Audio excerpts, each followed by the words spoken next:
சந்தோஷமான நிகழ்வுனா அழுதுட்டு தான் இருப்பேன்.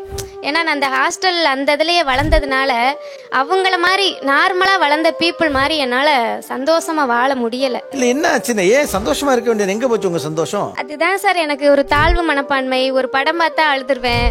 ஏதாவது ஒரு சந்தோஷமா எல்லாம் ஜாலியா ஒரு தேட்டர் போயிருப்போம், எல்லாரும் குடும்பத்தோட உட்காந்து படம் பார்த்துட்டு இருப்போம். ஆனா அந்த படத்துல ஏதாவது ஒரு சீனை நினைச்சு என்னோட லைஃபோட நான் ஒற்றுமைப்படுத்திக்கிட்டு அதை அழுக ஆரம்பிச்சிருவேன். ஆக்சுவலா நான் உங்களுக்கு ஒண்ணு சொல்றேன், நீங்க ரொம்ப சிரமப்பட்டவங்க, இதெல்லாத்தையும் நான் கணக்குல எடுத்துக்கிறேன். ஆனா அதே நேரத்துல உங்களை மாதிரி ஒரு சிரமத்தில் இருக்கக்கூடிய ஒருத்தர் மீது இவ்வளவு பிரியத்தோடு இருக்கிறவர்களை மகிழ்ச்சியா வச்சுக்க வேண்டிய பொறுப்பு உங்களுக்கு. ஏன் நீங்க கழிவுறத்தோட இருக்கணும்? ஏன் பழைய நினைவுகள்ல இருக்கீங்க?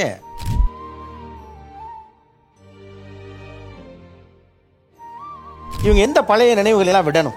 அண்ணனோட இழப்பு, அண்ணனோட இழப்பை மறக்கணும், அந்த மாதிரி விஷயத்த மறந்துடணும் சார். அப்ப கொஞ்சம் சந்தோஷமா இருப்பாங்க சார். ஆமா சார், என்னை நான் மாத்திக்கணும். அந்த நினைவுகள் இதெல்லாம் நான் சொல்லுவாங்க அட்வைஸ். ஆக்சுவலா நீங்க கொஞ்சம் ஹாஸ்டல் லைஃப்லயும் வெளில வந்துட்டீங்க. அண்ணனின் நினைவுகள் இருந்து வெளியில வரணும். மாறிடுறேங்க சார். இன்னும் மாறலைங்கிறது அப்ப ஃபேக்ட்.